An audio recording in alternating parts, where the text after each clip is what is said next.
আসতে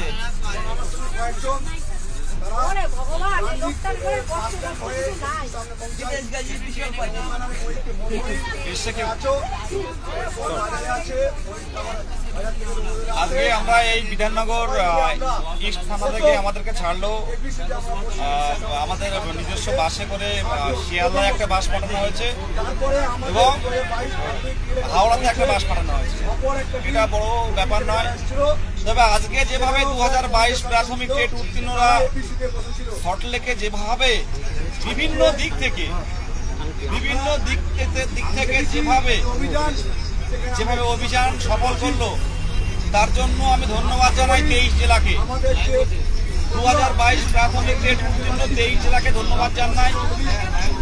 আমি মণিপুরা থেকে বলছি, আজকে যেভাবে আমাদের দিদিরা যেভাবে ছুটেছে রাস্তায়, পুলিশ কোনোভাবে আমাদেরকে আটকাতে পারেনি। পুলিশের যে চিন্তা ছিল, পুলিশরা যেভাবে আটকানোর চিন্তা ভাবনা করেছিল সেটা কিন্তু পারেনি।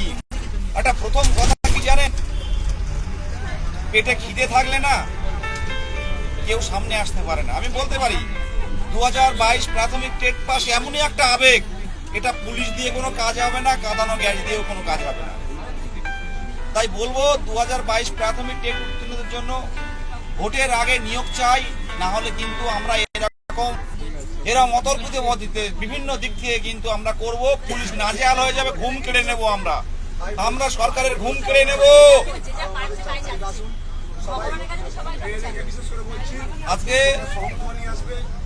মেট্রো স্টেশনে ধরার চেষ্টা করেছিল, মেট্রো থেকে আমরা অন্য পথে বেরিয়ে গেছিলাম, সেখান থেকে কলকাতার রাজপথে ছুটতে ছুটতে এপিসির সামনে গিয়ে বসে পড়েছি আমরা।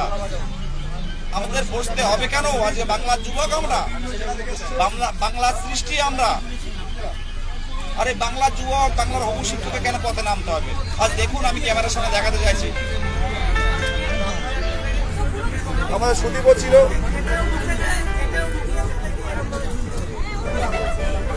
এটা শিয়ালদার বাস।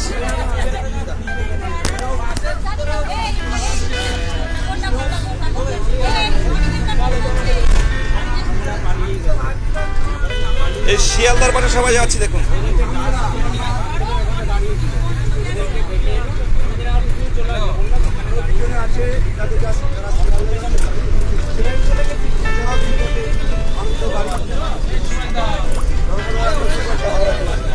আন্দোলনটা কেমন হলো? কেমন হলো?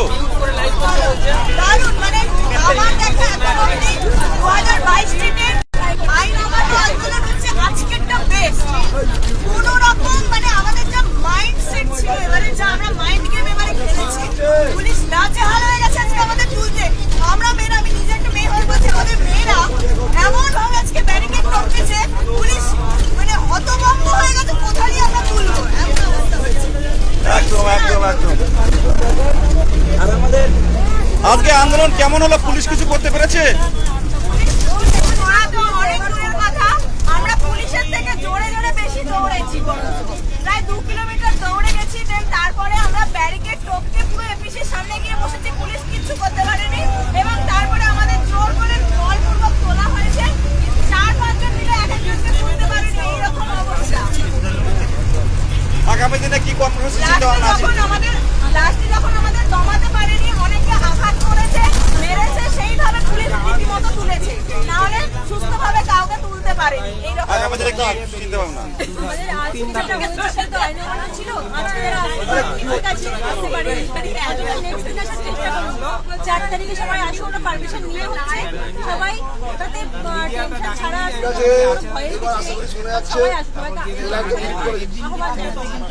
সোহাস হোসেন কি বলছে?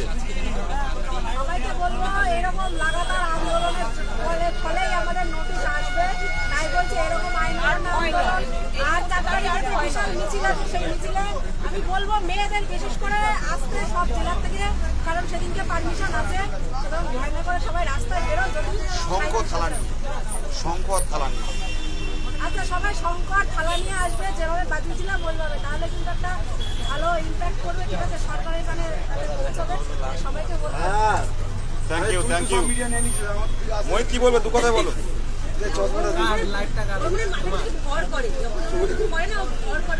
তারিখে তো সবাই আসতে বলছে, তো সবাই আসুন। 4 তারিখে যেটা মিছিলের একটা আলাদা গুরুত্ব আছে, আমি বলি যে জমায়েতটা কিন্তু দেখে যে কতজন বঞ্চিত রাস্তায় নামছে।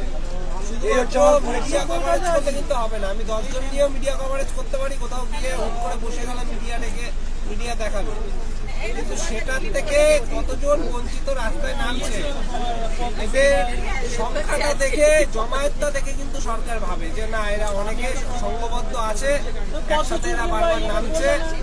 তো সেই ক্ষেত্রে বলবো প্রত্যেকে মিছিলে আসো। মিছিল তো পারমিশন নিয়ে হচ্ছে, কোনো অসুবিধা নেই, মিছিলে ভিড়টা বাড়াও। ভোটের আগে কিন্তু এত কর্মসূচির সুযোগ পাচ্ছ, কর্মসূচিগুলো কিন্তু সফল করতে হবে। একদম একদম, তুমি সংক্ষেপে বলো। গত 12ই ফেব্রুয়ারির পর আজকে যারা এলো আজকে আন্দোলনে, এটা একটা ঐতিহাসিক অভিজ্ঞতা। আমি এটাই বলবো যে যত লোক সংখ্যা বেশি হবে, যত জমায়েত হবে, আমাদের আন্দোলন করে তত বেশি সাফল্যমণ্ডিত হবে। সুতরাং সবাইকে বলবো যে আগামীতে তোমরা আন্দোলনে এসে আন্দোলনে এসে আগামী 4 তারিখ আমাদের আন্দোলন রয়েছে মার্চে, তো আমি আসতে বলবো, এটাই সবাই এসো। একদম, থ্যাংক ইউ থ্যাংক ইউ। 4 তারিখ আসার অনুরোধ, তাই তো? বলো 4 তারিখে আসো। এমনিতে আমাদের এখন বসে থেকে তো কোনো কাজ হবে না, যতটা চাপে দেওয়া হয় ততটাই হবে। পুরুলিয়ার ছেলেপিলে ধরো, পুরুলিয়ার ছেলেপিলে আছে ওখানে ধরো না।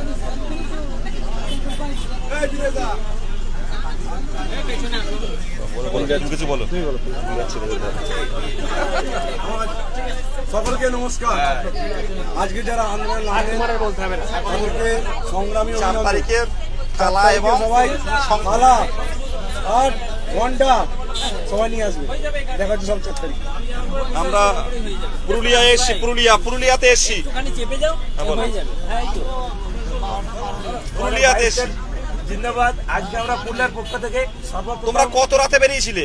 আমরা বেরিয়েছিলাম কালকে সকাল মানে সন্ধ্যে 6:20 সময়, আর আমরা পৌঁছেছি ভোর 3:30 মানে 3টা নাগাদ। হ্যাঁ। তারপর আমরা ধর্মতলায় ছিলাম 10টা পর্যন্ত। তারপর আমরা সেই 10টা থেকে বিভিন্ন রকমের কাজকর্ম করি এবং সেই 1টার সময় আমরা অফিস ভবন আসি। অফিস ভবন এসে নিয়ে না, শিয়ালদা থেকে বিধাননগর বলো। যাই, মানে 11টার সময় আমরা শিয়ালদা যাই, শিয়ালদা থেকে আবার বিধাননগর আসি, আবার বিধাননগর থেকে আমরা অফিস ভবনে 1টার সময় পৌঁছাই। সেখানে গিয়ে আমরা অফিস ভবন ঘেরাও করি। সেখানে পুলিশ আমাদের রাজপথ আমরা ঘেরাও করি এবং পুলিশ আমাদের উপর ওঠানোর চেষ্টা করেছে। চতুর্দিক থেকে আমরা মানে ঘিরে রেখেছিলাম অফিস ভবনকে। আজ পুরুলিয়ার ছেলে 22 স্টেট সংঘবদ্ধ হয়ে আজকে দেখিয়ে দিয়েছি যে আমরা 22 স্টেট নিজেদের ইন্টারভিউ নোটিশ আমরা ছিনিয়ে আনতে পারি। একদম একদম। তোমরা কতজন এসছো প্রায় মনে হয়? আমরা এসেছি মোটামুটি 7 জন।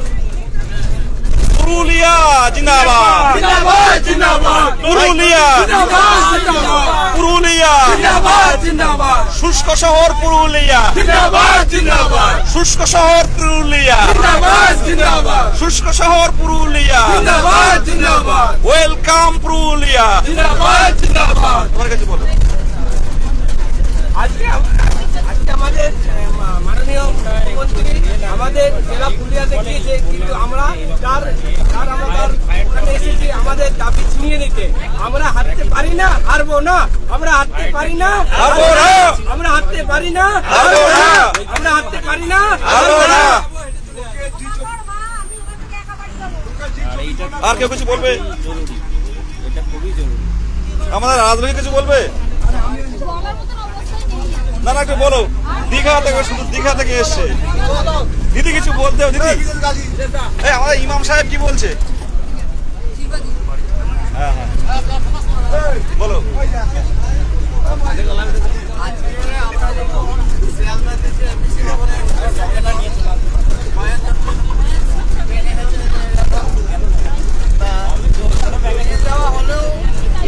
আমাদের যে লক্ষ্য ছিল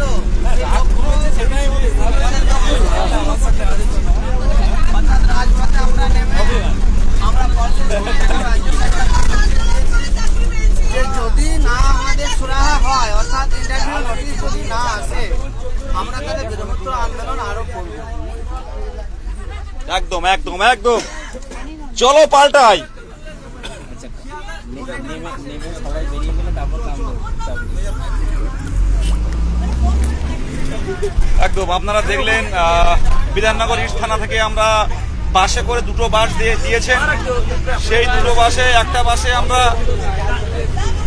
হাওড়ায় পাঠিয়ে দিয়েছি এবং আরেকটা বাস কিন্তু শিয়ালদা অভিমুখে যাত্রা করছে।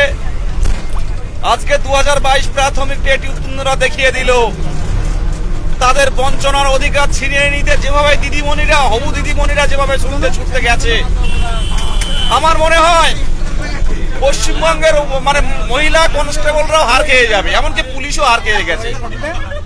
আমি বলতে চাই আমাদের দরদি মুখ্যমন্ত্রী মাননীয়া মমতা ব্যানার্জি মহাশয়কে যে আমাদের বিষয়টা ভেবে দেখুন, আমরা রাজপথে নামতে চাই না, কিন্তু আমরা যদি বঞ্চিত হই আমরা কিন্তু ছাড়বো না। আজকে গোটা বাংলা দেখলো শিক্ষিত হবু শিক্ষকরা কিভাবে রাস্তায় ধুলোয় পড়ে তারা কিভাবে গড়াগড়ি খাচ্ছে। এটা সারা ভারতবর্ষের লজ্জা, এটা সারা ভারতবর্ষের লজ্জা। আমি চাইছি 2022 প্রাথমিক টেট উত্তীর্ণদের দ্রুত বিহার মডেলের নিয়োগের জন্য আমি কিন্তু এর আগেও বলেছি, আবারও বলছি, না হলে কিন্তু এই আন্দোলন কিন্তু চলতে থাকবে, ধারাবাহিকভাবে তীব্র থেকে তীব্রতর হতে থাকবে। আর 4 তারিখে বলবো, আপনারা 4 তারিখে যে মহা মিছিল আছে শিয়ালদা থেকে, সেই মহা মিছিলে কিন্তু আপনারা থালা নিয়ে আসবেন আর শঙ্খ নিয়ে আসবেন।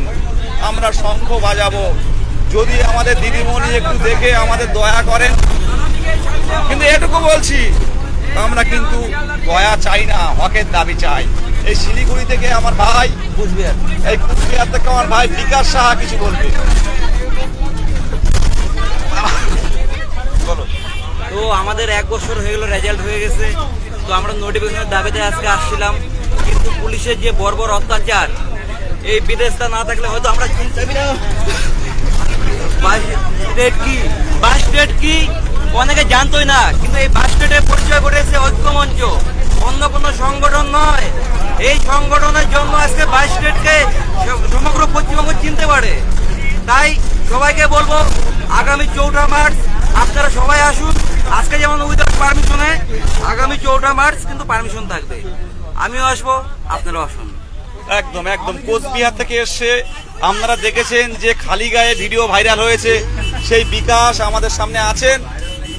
সকাল থেকে না খেয়ে মনে বাসের ধাক্কা, বুঝতে পারছেন আমরা ভাবি শিক্ষক, হবু শিক্ষক, আমরা শান্তভাবে আছি, শান্তভাবে আমরা বাড়ি ফিরছি। সবাই ভালো থাকবেন, সংগ্রামী অভিনন্দন। আর 4 তারিখের জন্য মানসিকভাবে প্রস্তুতি নিন। আর পুলিশ আমাকে হয়তো শারীরিকভাবে দুর্বল করতে পারে, কিন্তু মানসিকভাবে কিন্তু পারেনি এখনো।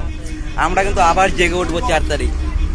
পারলে কত পুলিশ থাকবে পাঠিয়ে দিন, সেদিন কিন্তু আমাদের পারমিশন থাকবে। সেদিন আপনারা দেখবেন শুধু আর জ্বলবেন। যত সংখ্যক ক্যান্ডিডেট আসতে পারবেন তত আমরা আমাদের মাননীয় মুখ্যমন্ত্রীর সামনে দেখাতে পারবো। আপনারা আসুন, এটুকু বলবো, যারা বঞ্চিত ভাবছেন পথে আসুন। এই বলে আমি সংক্ষেপে শেষ করছি। ভালো থাকবেন, আবারও সংগ্রামী অভিনন্দন।